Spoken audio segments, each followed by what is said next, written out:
Have you ever wondered why we call white people Caucasian? Not really, to be quite honest, fam, but I know you're gonna tell me. The answer is surprisingly, heck, you know what this show is about. Promoting racism against white people?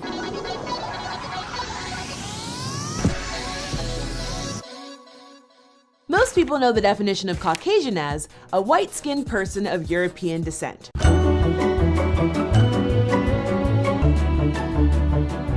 Right? Not really. Outside of America, white people generally aren't seen as Caucasian at all. Why? Because almost every country has a different definition for Caucasian. Surely you can share some with us then.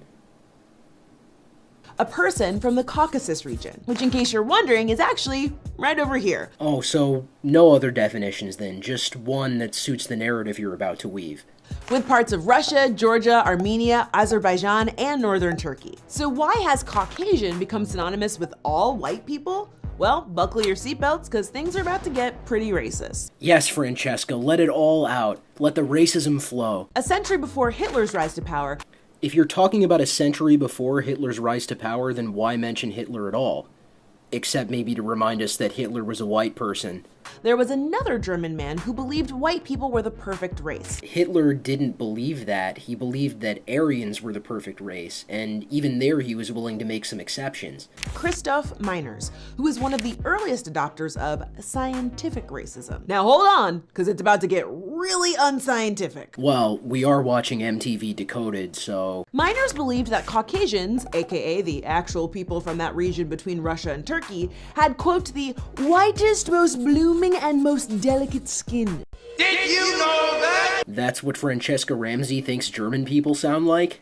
Now you know! In fact, he viewed every non-Caucasian race as ugly, inferior, immoral, and animal-like. He also believed people from the Middle East and Asia had little intelligence and were predispositioned to be evil. Yeah, guy sounds like a real dick. Then German scientist Johann Blumenbach added to this emerging definition. Oh, those Germans. Blumenbach believed that the Caucasus region was home to the most beautiful race of men, the people of Georgia. Sounds like that was just his opinion. And what made the Georgian people so beautiful? Well, this creepy guy had a huge collection of human skulls. Having trouble hearing you, so take your time. Creepy ass cracker. And out of the 245, the Georgian skull was his favorite. Did I mention that he had a collection of 245 human skulls? Well, you did say he was a scientist, so is it really that surprising that he would have a collection of bones, including skulls, to study? So this weirdo, using no science at all,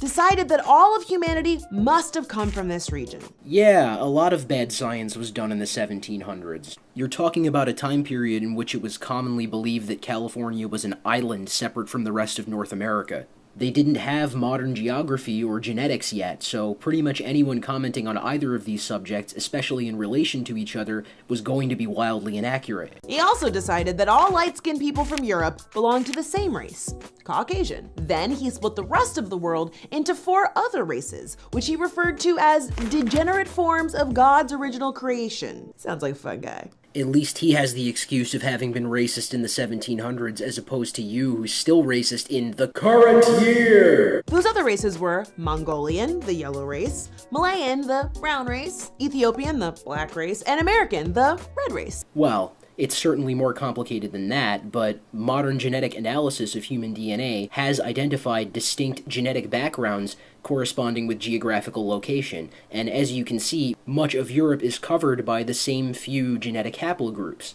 Groups which share more similarity to each other than they do to other genetic groups outside of that region. Blumenbach's racial classifications went on to be adopted by the newly formed United States, because of course it did. Haha, yeah, fuck America, right? It helped our founding fathers justify things like slavery and selective immigration quotas. So now you're equating selective immigration quotas with slavery, even though modern countries such as Israel, Japan, and Australia still use selective immigration quotas today. as is their right to do so as sovereign nations. But that was a long time ago, right? So why does the word Caucasian persist while other old-timey racial categories like Mongoloid and Negroid have disappeared? Those terms haven't completely disappeared, they're just not as commonly used because someone like you might get offended. Well, there seems to be a few reasons that are a little intertwined. In America, there's a long legal history of the word. The Supreme Court has actually used Caucasian in 64 cases, including one from 1928 that is key. During the 1920s, only free whites, or Caucasians, were allowed to become naturalized citizens.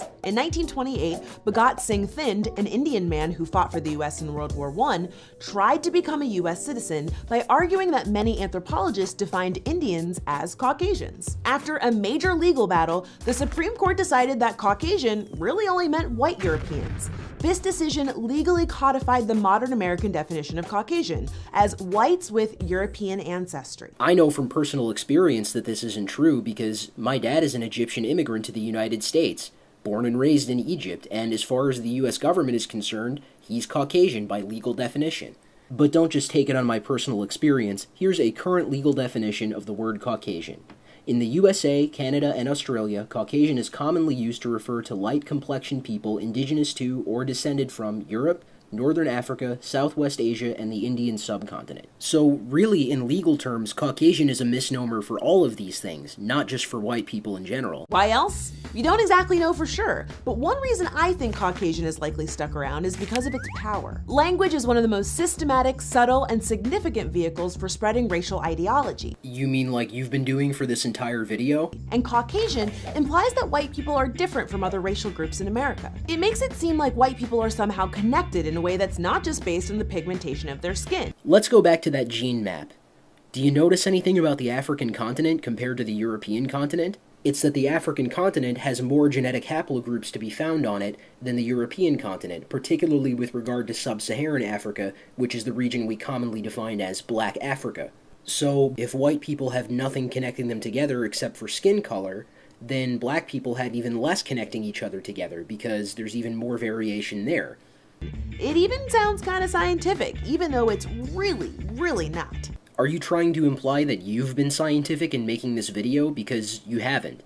At all. So were you surprised by the history of the word Caucasian? I sure wasn't surprised by the way you explained it.